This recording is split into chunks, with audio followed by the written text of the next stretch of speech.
So we're recording the revision class.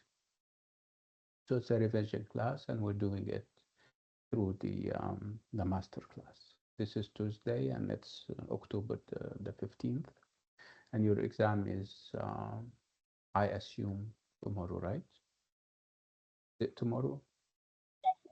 Yes. Yes. Yes, good.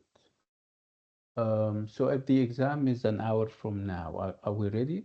If it's at 6 o'clock today, tonight. Not 100%, but yeah. Okay, so this is Rima. How about everybody else? Are you guys ready? Yeah, yeah. Yes. Yeah. Mm, Yeah. Okay, good. Okay, so how do you find the material? I mean, we've been doing this for quite some time. We keep repeating ourselves on the the master class, and I'm sure people who attend with other teachers are doing as well. So if you compare, and those who are doing both courses, I mean EA300A and B, which of them is lighter? I know the answer, but I It's would B. like it It's part B for sure. The is materials are what? easy. Oh, are you Not sure? complicated as, معقولة? yeah, they are, yes, they are easy, not complicated as the A. I You feel mean, like that. yes, yeah, this is, I understood you wrong. I understood that you're saying that A is easier. No, B is easier. Part B is Yes. easier for sure. Okay. Does it have to do with the teacher, perhaps? Yeah, of course. I'm just kidding. You're the best Always, doctor. always, always. I'm just kidding. My other colleagues are يعني, as competent, mashallah, if not better. Yeah. طيب, so I don't know. We're going to start with you. I'm sure you have questions that you would like me to answer, concerns that you would like me to address, fears that you would like me to dismiss. Go ahead. Doctor, I have a question, please. Yeah, go ahead, Yasan. Mrs. Rabbit in The Tale of Peter Rabbit, Mm. is she a Victorian woman or is she a modern woman? That's a very tricky question. It's tricky for you. What Yeah, she's a a figure of authority, regardless of the gender. Normally, we associate figures of authority with men, but this is not typical. What we're seeing here is that, yeah, woman empowerment, if you like. She's not a typical Victorian woman, if you ask me. No, but she is a figure of authority too. So when you talk about her, you talk about her from this sense that she represents authority that Peter is challenging. Are you getting my point, yeah, Sandy? Yes, doctor. So she's not a typical Victorian woman, because Victorian women were also a little bit obedient and non-assertive and all those things that we've been talking about. But her kids are typical Victorian young ladies, if I can call them young ladies. I mean, very obedient, very law-abiding, God-fearing, and the list never ends. Yeah, that's a nice question to start with, yes, Andy. Thank you for it. Let's move on. Thank Let me just tell you that I'm not after a formula, which means that I'm not looking for a yeah, a template that everybody can follow and write under and within. You know me by now. I have taught you so many courses, and you know my style. I want to enjoy your answers. So feel free to be creative. So and I don't restrict myself to certain rigid guidelines. I want to enjoy what you're writing. I would like you to give me a synthesis. You know what a synthesis is, and you take my words, you take whatever secondary sources you have been processing, the book itself, the text, and you put all of that together and come up with something decent. This is what I'm asking for, and this is what I'm hoping for. دكتور So yeah, go ahead. بناخد ألف معانا ألف سنة. تكست مين؟ النقاد داخلين معانا داخلين معانا إن شاء الله، رايحين كلهم معانا الله. كلهم يعني إيه؟ يعني إحنا we normally say that when you read a secondary source, you read it in order for you or in order for it to inform your argument and discussion whenever you have a chance to discuss things. Whether you discuss it I have to orally mention here, them to help let me me with the let me finish my line of thought and then I'll give you the floor. So again, why we're reading secondary sources?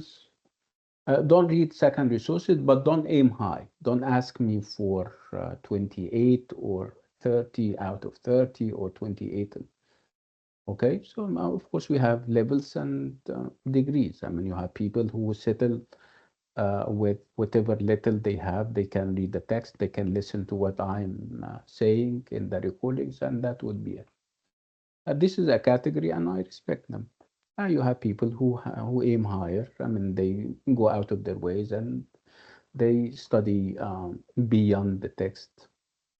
They study between the lines and even beyond the lines, and they go and consult secondary sources, and they go and look at perhaps documentaries and everything in between. So obviously they are different, okay? And it shows in their answers, okay? It's not that I can determine. Yeah, I can. I think I can determine who is doing what and whether somebody, uh, like I said, went out of her way and did this and that. I can tell. And this is how we grade people, and this is how we rate people. Okay?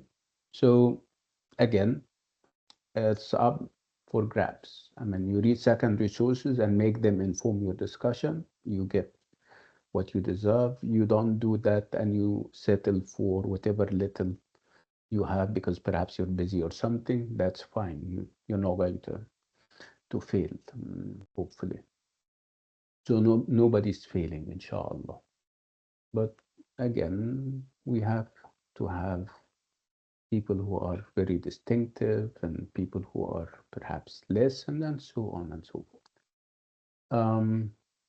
So this is my answer to you. Yeah, was it me, Roa? Roa, I think. You're welcome. Doctor, Yeah, go ahead. um, the count of words that we should write is about 300 or about the 250 or what in the essays? Um, I don't look at it this way, but let me look at it this way.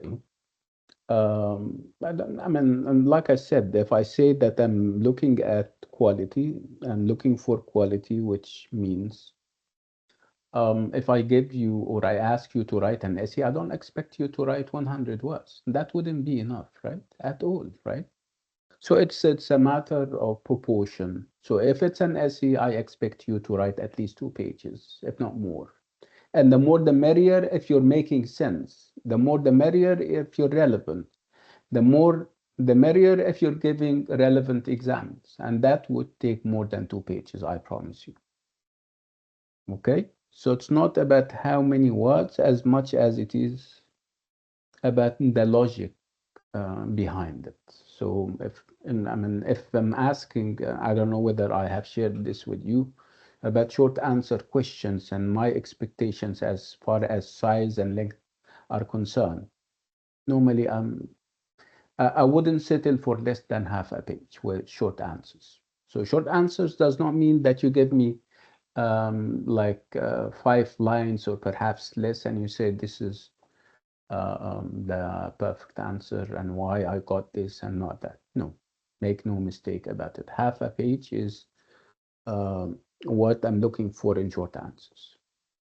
And there is obviously a reason for that. So you're going to expand on the concept or the idea presented, right? And then you perhaps contextualize it to put it in its proper context in terms of, um, talking about it in the larger scheme of things, and then you provide the relevant examples from the works that you have done. So do you think that would take only a paragraph? No. If I were you, I think it would take like half a page, if not more. Okay, so I am always tilting towards writing more and not writing less. So if I have to choose between writing too little and writing too much, obviously I'm tilting towards writing too much, but in a sensible, relevant way. It's not about filling the pages, obviously, and it's not about leaving them empty because you think that you are a poet and sometimes you go blank because you were having disagreement with the inspiration that never came. No. Okay, we're not prophets and we're not poets, right? You have done enough preparation. You have more knowledge than you give yourself credit for, and I would like you to prove it tomorrow. It shouldn't go in vain. I mean, I have done my part, I think, and you have done your part. You studied, you processed the material, and tomorrow is going to be pay time. You have to deliver on the promises that you have given to yourself, to your family, your loved ones, right? Again, let's establish this. There is no such thing as I don't know or I am blank. I don't remember. You're not a football player and you have this idea of luck. You are in luck today and you're not in luck the other day. No, you're not a football player. Football players do not study, right? But perhaps they exercise, of course, and practice and stuff. So I need you to write. I would like you to write. Again, write sensibly and write much. And give us, we're expecting nice stuff. Yeah, let's hear from other people. Doctor, Yeah. for the short answer, most probably they will come from the voices in the park and Peter Rabbit, or what? The short Well, they can answer, come, I mean, or from any, or from any yeah, novel. we're talking Yeah. about, somebody said that if we're talking about the midterm of EA300A, I'm sure it's bigger than that. What is perhaps, we're lucky, we are in luck. The fact that our course, as I always describe it, is short and sweet. So you only have 3 pieces of work that you can finish preparing for and studying in 2 hours, and I'm not exaggerating. So whether it comes from Voices in the Park, The Tale of Peter Rabbit, or even The Other Side of Truth, it should be fine with you. I don't know. I really don't know. I don't set the exam. I don't write the exam.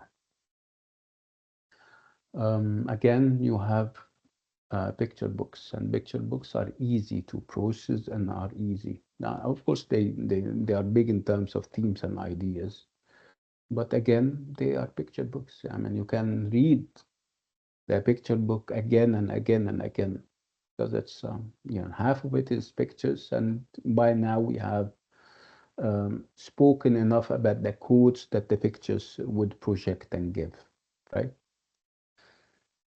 So perhaps the only thing that can take time with you would be The Other Side of Truth, because it's a novel, it's a full-fledged novel.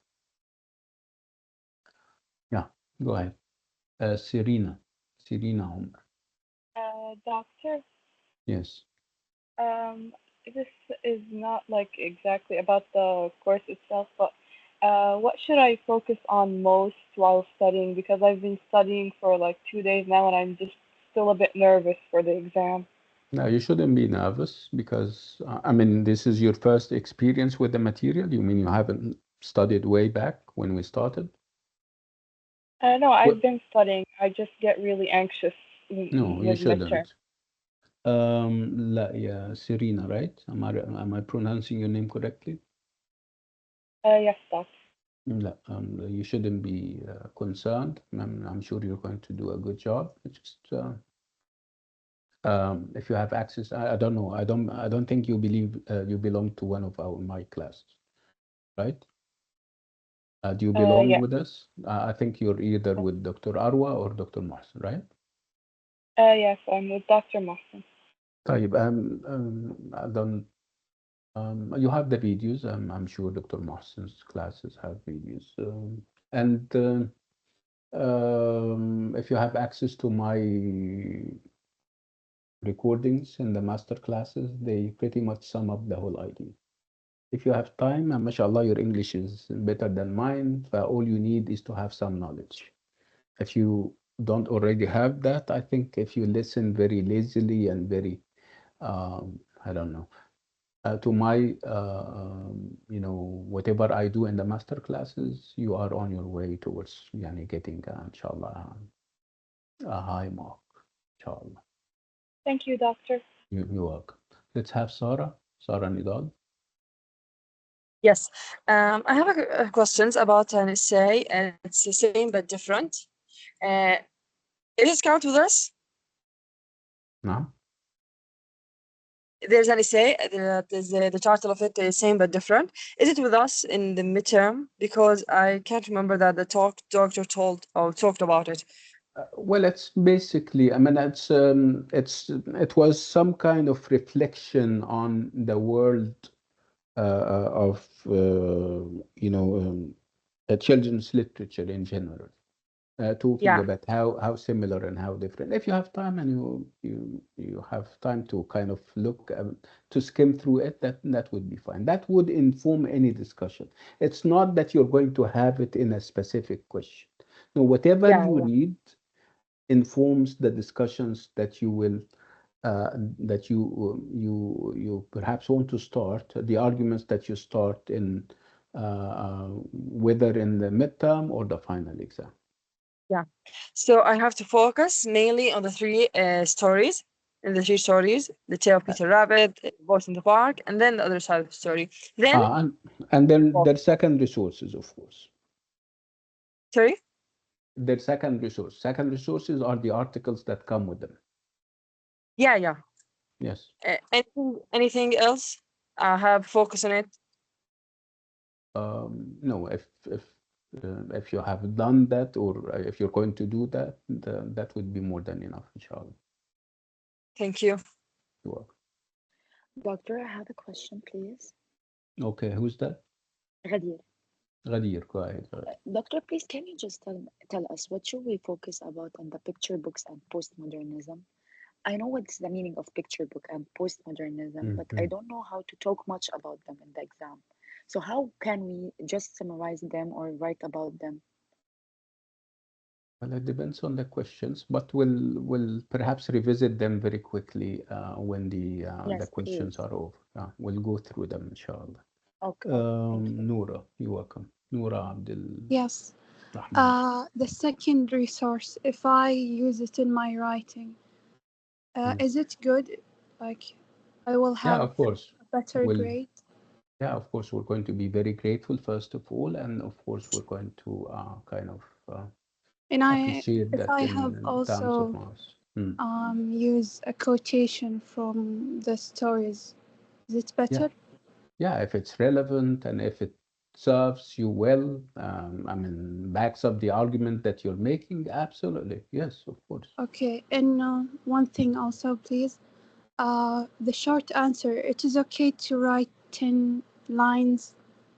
I don't know, 10 lines would make it like half a page because if you ask me, What it mean half a page? Like ha one page for one yeah, short answer and second page for one short normally, answer? no, I'm saying that if you have to answer perhaps two short answer questions, I expect you to write a page, half for the first one and another half for the second. The more So the the merrier. total is 2 pages for the short answer. No, you're not getting, you're not listening. I didn't understand. Okay, I'm saying you have to answer two questions, two short answer questions. I need half a page and the other half for the second question, which makes it one page. Okay, one page. Yes. Two questions in one page. Okay. Yeah, Thank you because they so are much. short answers. Yeah. Yes, yes. Thank you so much. You're welcome. If you have more and it's relevant and it's compact and it's sensible, that's fine. I mean, we're warning against writing too little, not writing too much. Okay, so writing too much would be better than writing too little, if you see what I mean. Okay, طيب يلا نروح لخلود. خلود has been keeping a very low profile. I know Khulud from Hi, how are you? I'm Long good. How are time. you, doctor? Alhamdulillah, long time no see. And Yeah. you're here too. Yalla, go Um, ahead. I wanted to ask about the picture book questions. Is it really just a picture book, like a picture and we have to analyze, or is it like a story, like You we have to mean analyze you in you the mean you're talking about the close reading part? If there is no, a close the reading. picture book Yes. question. Yeah, Oh, they can be essay questions, mind you. They can also be short answers. They can, I mean, because they have concepts and ideas. Part of perhaps short answer or possible short answer questions that come from the picture books, for example, would be the idea of anthropomorphism, the idea of postmodernism. What else? Quotes, the quotes that you have spread all across those different picture books. So obviously, we have a lot to talk about in those picture books, yeah, Khulud. oh, okay. All right. Mm. Thank you. You're welcome. Any more interesting questions? طيب, let's go to the picture. Let's go to the three works that we have and perhaps try to think of as many possible questions as we possibly can. Okay, so the Tale of Peter Rabbit. Again, this idea of the integration and the what do they call it? The symmetry and the harmony that we have between the picture and the text. That can be a possible question. There is always, if we're talking about picture books, there has to be something about the images because this time around, it's picture books that will do. Yeah, you can have a question on how this is happening. How do we have this symmetry and this kind of, harmony between the picture and the text, and how, looking at the picture very deeply and very closely can inform or can perhaps give you a fuller meaning of the text. In normal circumstances, people would focus on the text, and by the text, of course, I mean the word, the phrase, the sentence, the paragraph.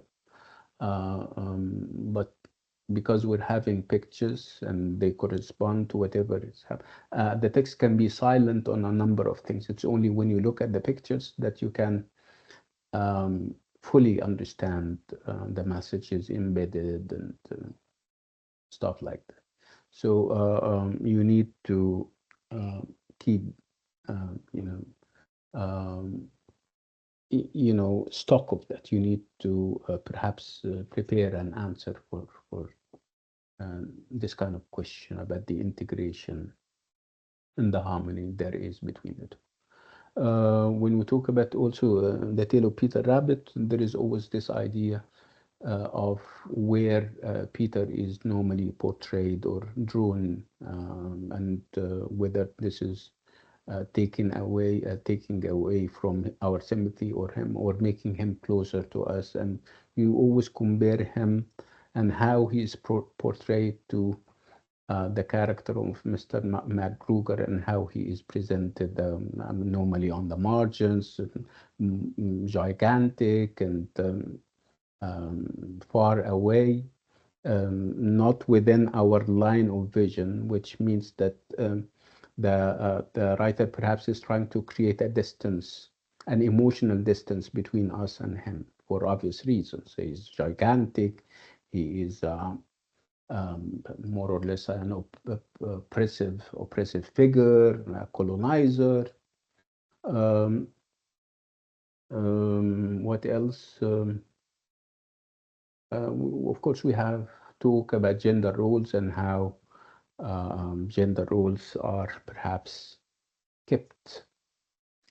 Peter is like all the Peters that we have in children's literature. He is daring, courageous, adventurous, and the girls are the girls that we see uh, in all literature: submissive, non-assertive, obedient.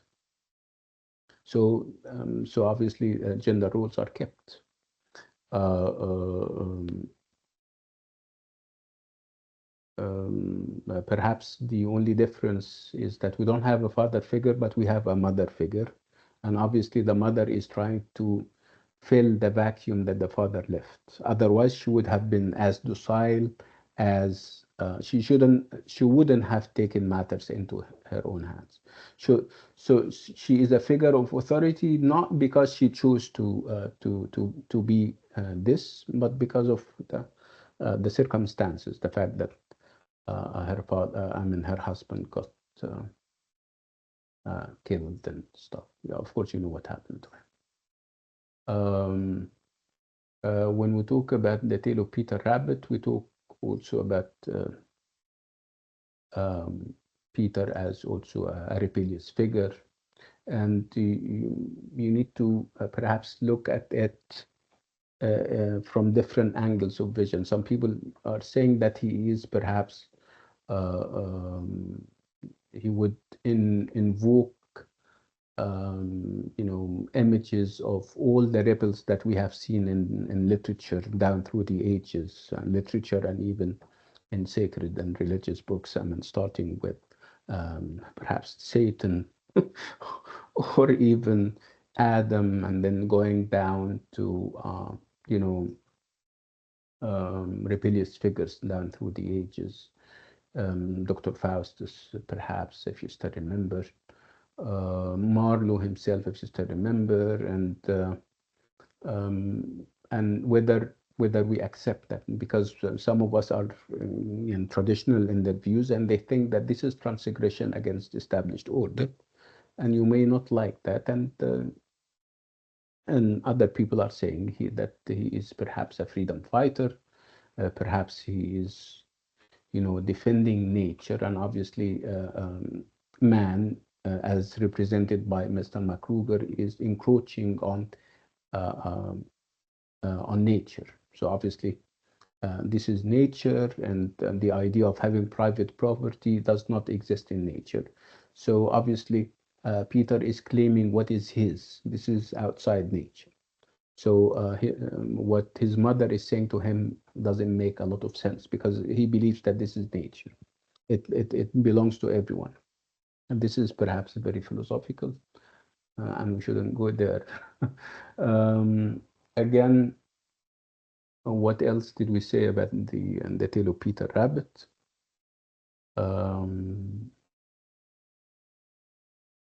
What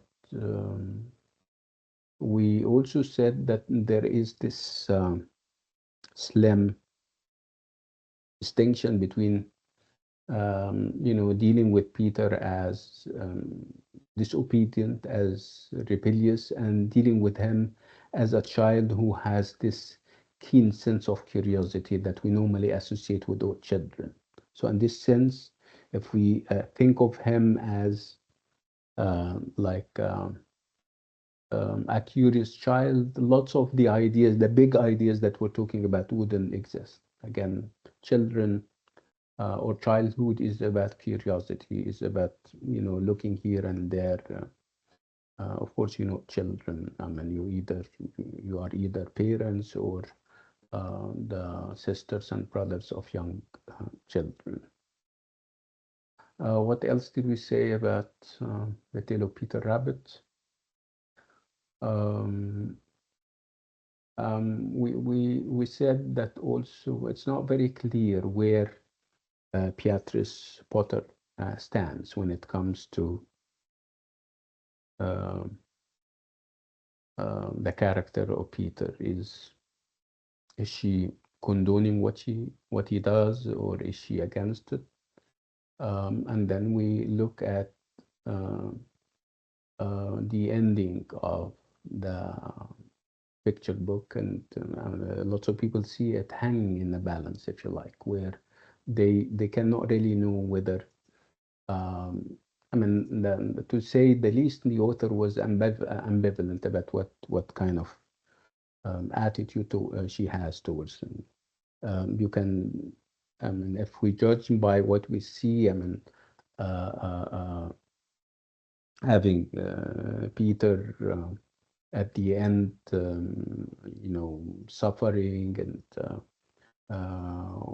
with his mom trying to nurse him back to health by giving him chamomile tea, that would be punishment enough. If you see his other, if you see his sisters enjoying all types of food, and they don't have the restrictions that he has because of his sickness, that can be punishment enough, and that can perhaps make us think that Beatrice Potter is taking sides, and obviously she is here, traditionalist. She's trying to uphold the rules and regulations and the norms of society, if you like.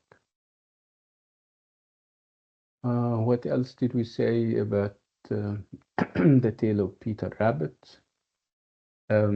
Remember, at one point we spoke about where our loyalties. Where do our loyalties uh, go? Or where are they? Are they with Peter? Do we like Peter more than his sisters, or is it the other way around? Who impresses us more, the non-assertive uh, uh, bunch of sisters, or the valiant, the adventurous Peter? And obviously the answer is normally uh, uh, is that Peter is more vibrant, is more appealing to people. So this is also one of the things that you need to consider and think about. What else about the tale of Peter Rabbit? Um,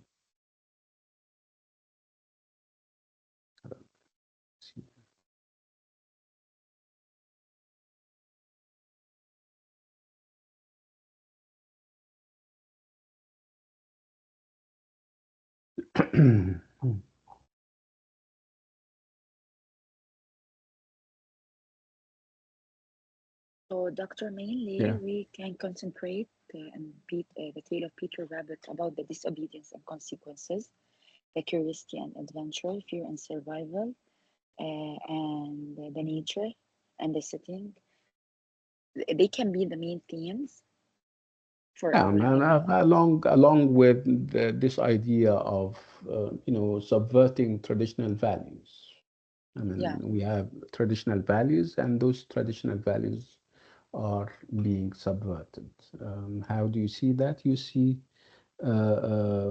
in the character of Peter and his attitudes towards what his mother is saying.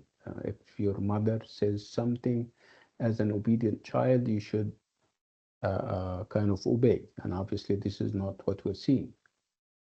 yeah, And of course, the consequences of that, you would, of course, link this to what happens to him. yeah, So okay, the subversion of traditional values is something that you need to think of. Again, there okay, is a great deal of talk about, um, ad, adventure, and the idea of adventure, and how adventure contributes to Peter's growth and maturation. We spoke about that.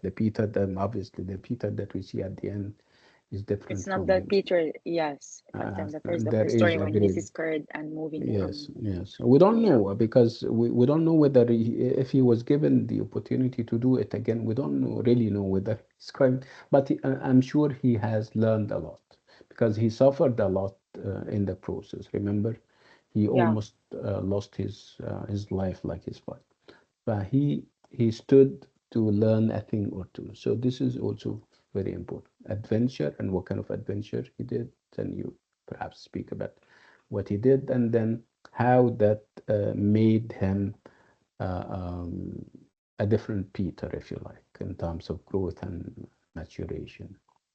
okay, thank you.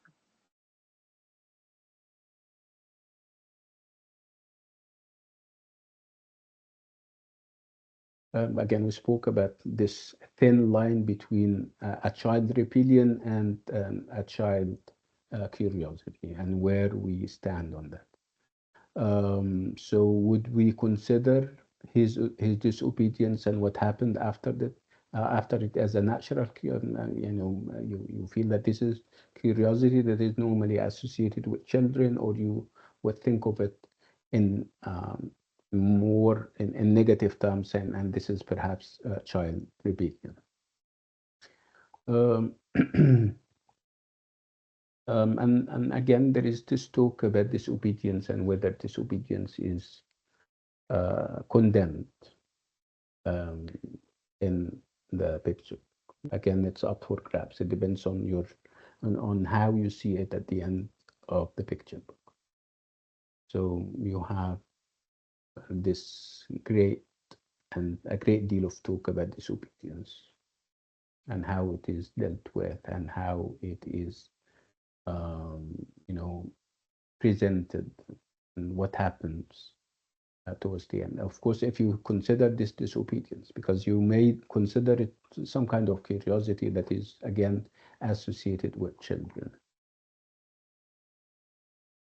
So we also spoke about the idea of who um, you relate more to. You relate more to Peter or to his sisters. And of course, if you talk about that, you need to give relevant examples and you expound on the idea. Remember, at one point I said that the text may stay silent on certain ideas and attitudes. You need to go to the picture book, the pictures, and look at them very closely in order to understand or to get the messages that the writer is trying to get across to us. Again, the idea of representation, and we talk about representation, we talk, of course, about the images.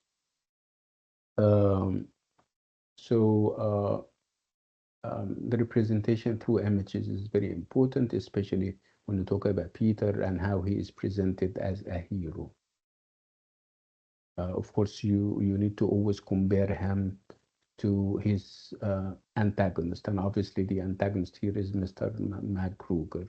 You cannot talk about Peter in isolation. You need to set him against Mr. McGruger for the idea to stand out and to be clearer. Again, we spoke about the idea of anthropomorphism, which you see in the Tale of Peter Rabbit, and you also see in Voices in the Park, when you have animals given human qualities and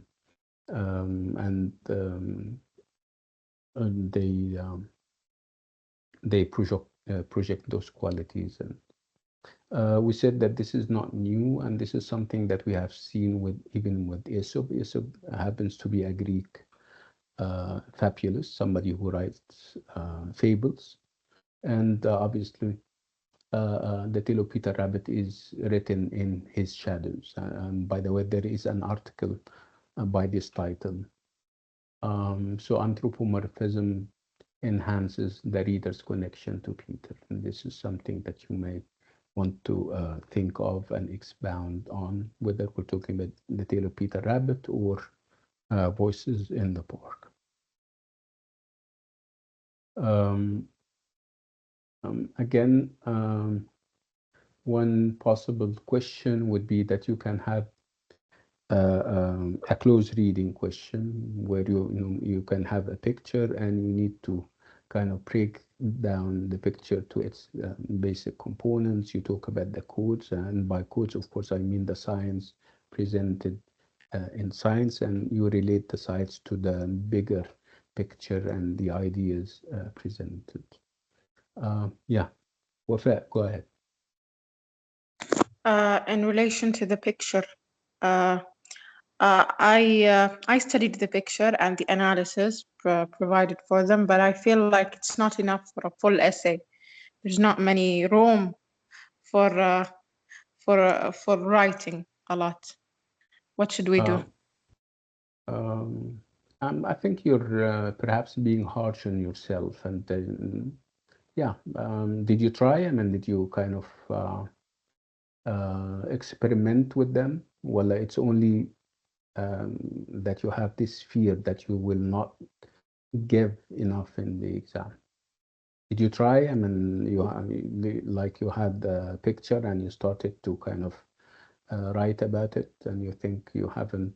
Yes, I did, but it's only good enough for one paragraph. And if you talk more about the author and the other themes and just branch over for more than just the picture, it's good enough. But for the Why picture don't you? itself, it's not. So, which means that you may be giving more and delivering better if you're doing the other questions. If it's not obligatory, don't do it.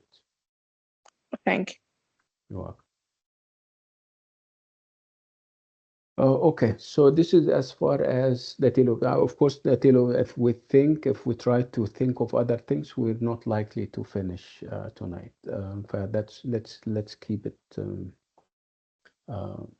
this. And I trust that you can read more and you can come up with more ideas. Let's move to the to Voices in the Park. And Voices in the Park is, I mean, we seem to have this consensus on how nice it is. Normally, when we vote, people,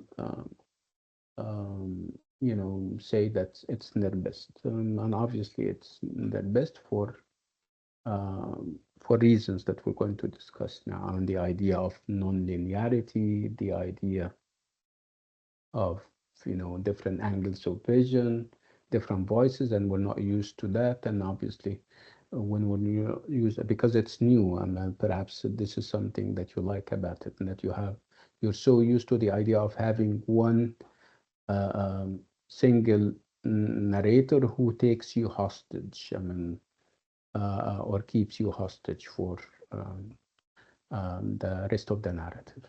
So we don't have that. We have four narrators, and they give us different angles of vision.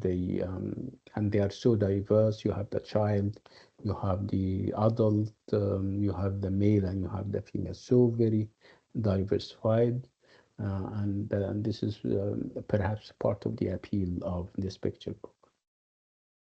What did we say about this picture book? We said that it's modern and postmodern in a lot of things. I mean, it has those elements of destabilization and this challenge of meta narratives and grand narratives, and this challenge of established hierarchies, if you like. So it's totally anti a lot of the things that we take for granted. So that what makes it kind of postmodern. And again, also the idea of the form, the fact that it is non-linear, and it has this polyphonic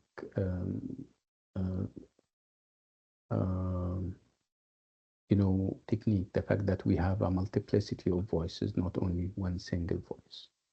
What else? In terms of ideas, we're talking about class clashes. You have high class and you have low class, and obviously they never meet.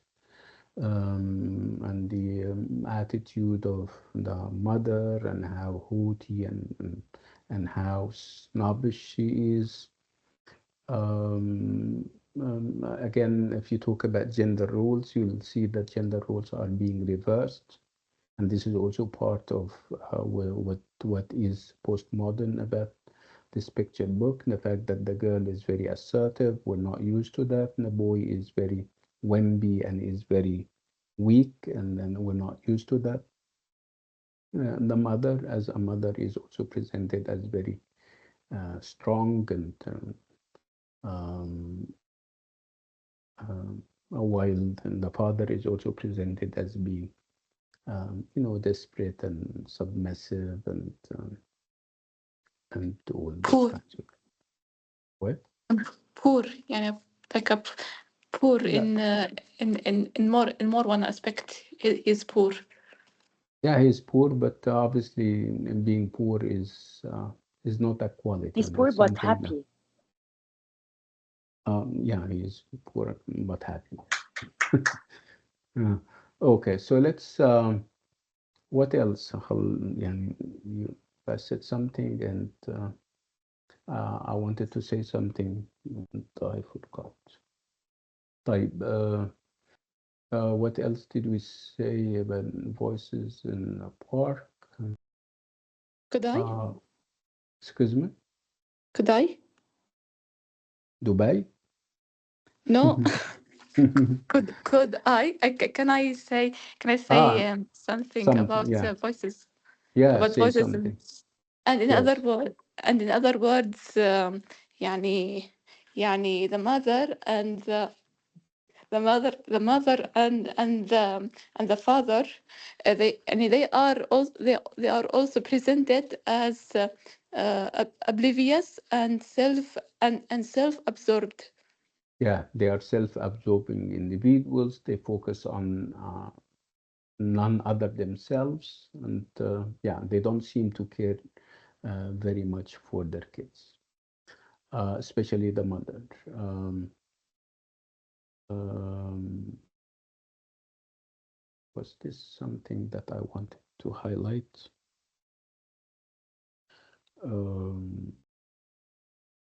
But voices in the park.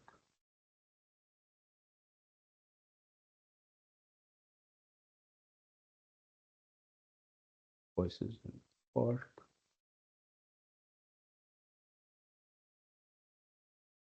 Remind me. May I, doctor? Yeah, go Something. ahead, Sandy. Yes. Do we talk about the colors, lines, and images, how they reflect the character? Absolutely. Yes. Yeah. It's a picture book, and there is a great deal of talk about the images and the transitioning of the images and the colors and I mean, color symbolism is very important. Normally you look at the background whenever the characters are seen on an image. Um, Again, we also spoke about this idea of paratextual elements.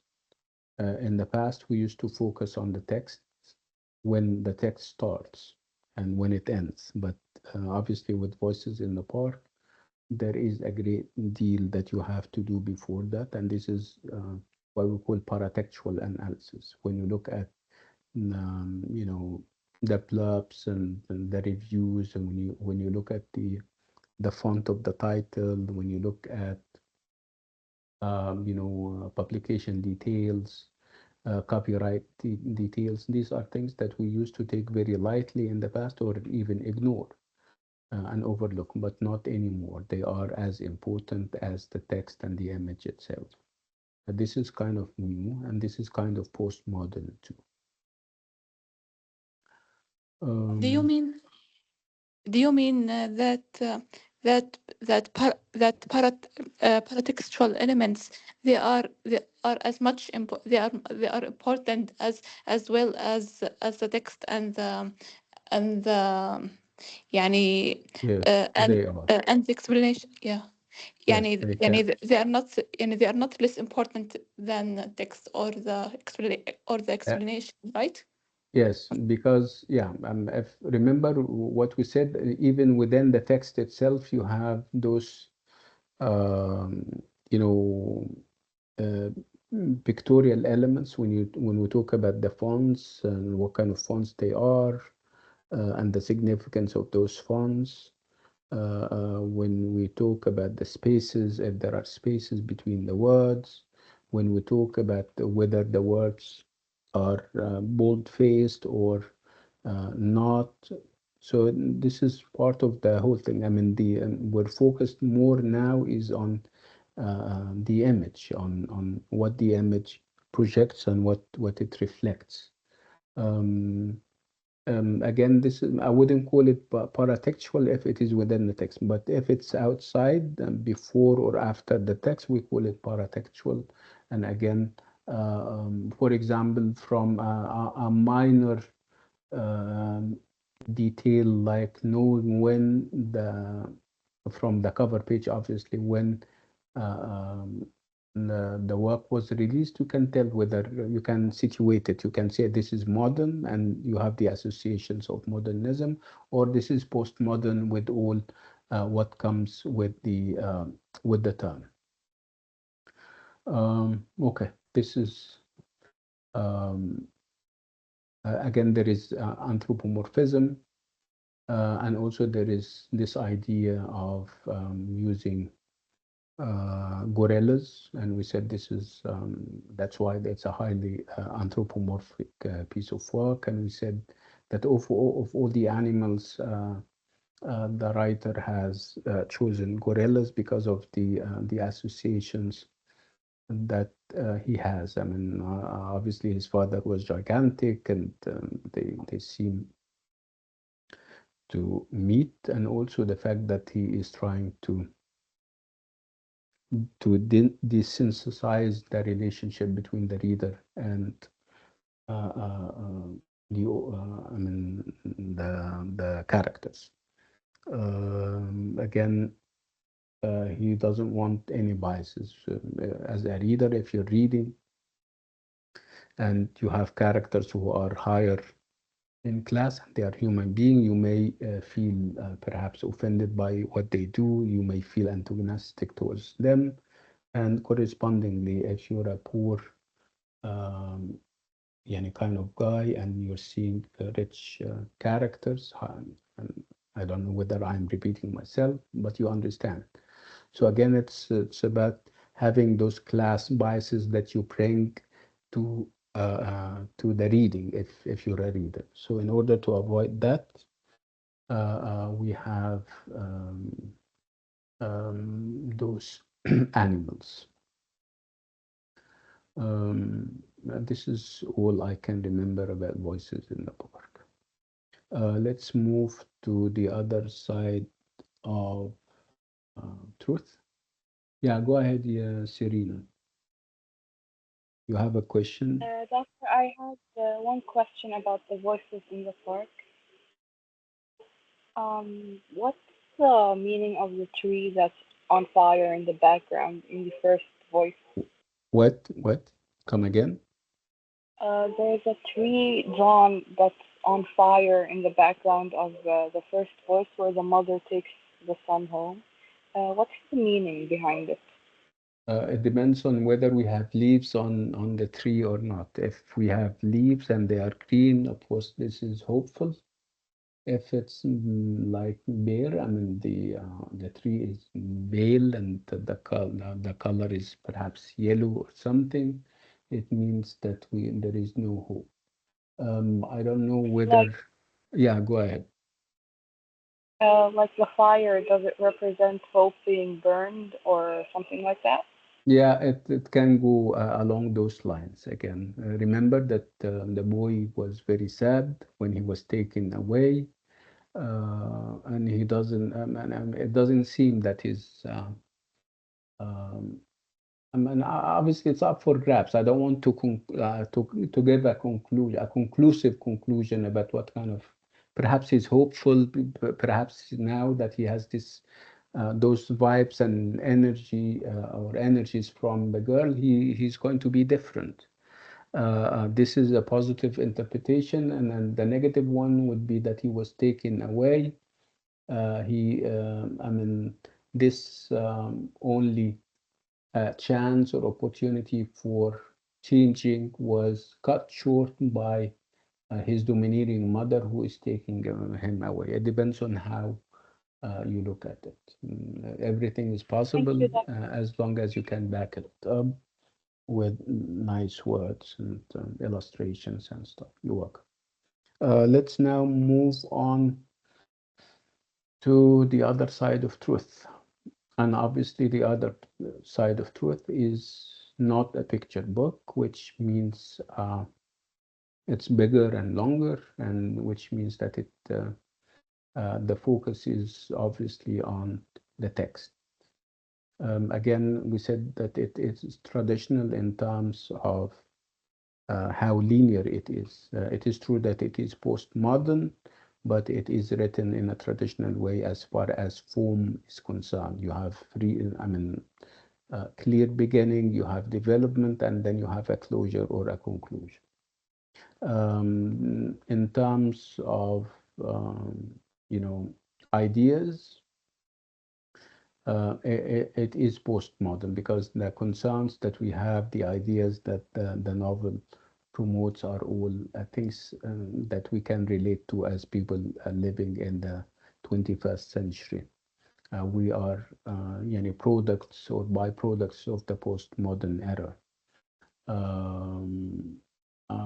Ideas like immigration, ideas like how you treat and raise your child, ideas like,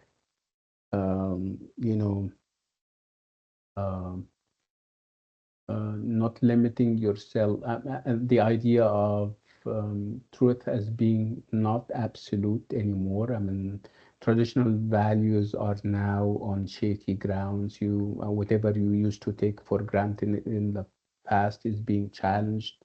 The values are different.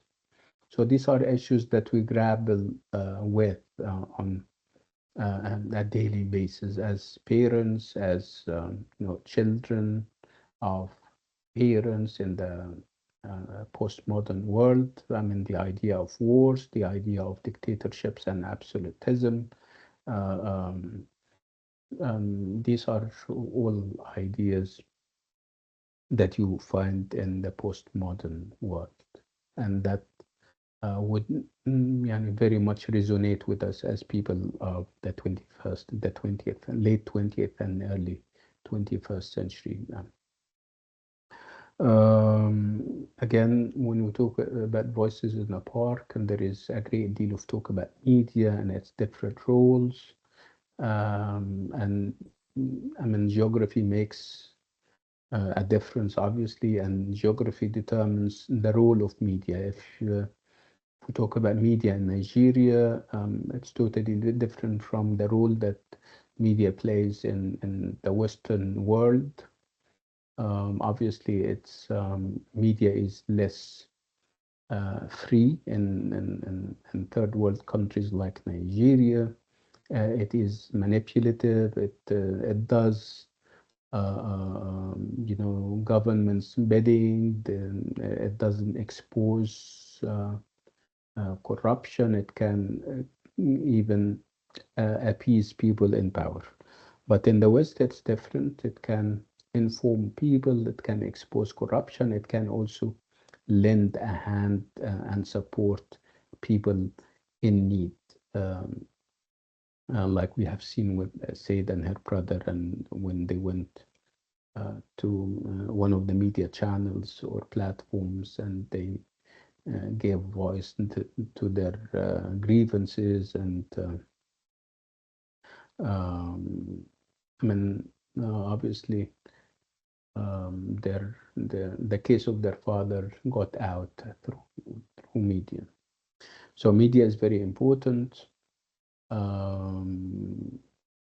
Also, the idea of responsibility is also very important. You would think of the father and his sense of responsibility, and along with the mother, and you think of the children and when to do what and how to calculate risks. This is something that the novel also addresses. It's not that being having this absolute integrity when integrity means risking other people's lives. Sometimes you need to bend, sometimes you need to maneuver, sometimes you have to have this strategic patience. So these are things that the novel also addresses and explores. And the idea of honesty and lying is also there.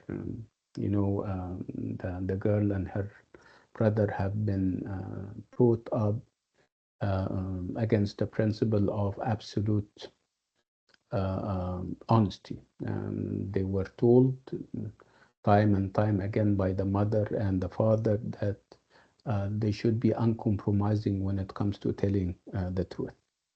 But they didn't tell them what to do if they have to choose between their own safety and telling the truth. So so these were the real tests that children went through, but the parents never spoke about. Again, intuitively, the children will take matters into their own hands, and they will decide to momentarily withdraw the truth and you know, do what their self-preservation is dictating them to do, which is obviously not telling the truth. There are, of course, a number of situations and examples from the book that tell us about that. When we also talk about the other side of truth, um, we also talk about the idea of cultural literacy, and this is something that the writer was trying to entrench and develop among her readers. Her readers were primarily English, so she wanted, and children obviously, and she wanted to kind of give them a lesson or two in cultural literacy. They need to know that other people in other countries exist, and they are not as privileged.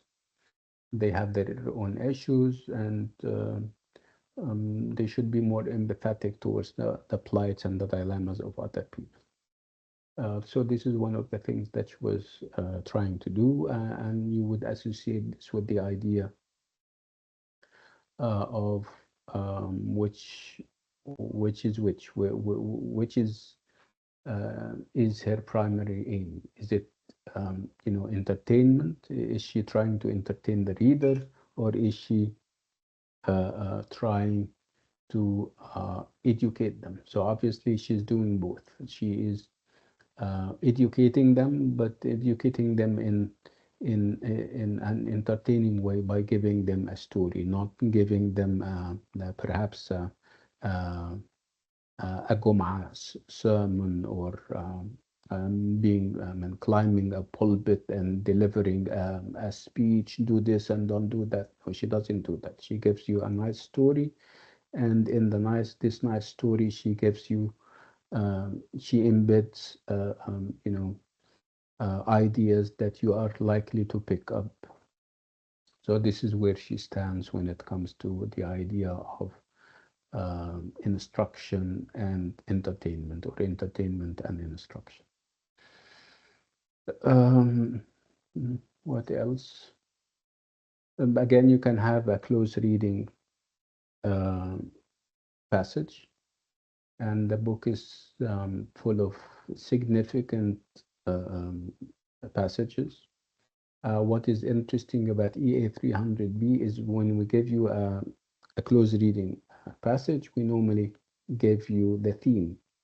So it's not about it's not about determining the theme as much as it is expounding on the theme and developing the idea and the argument, and give relevant examples from the text that you're having and from outside. But this is a good service that we're doing you an EA300B.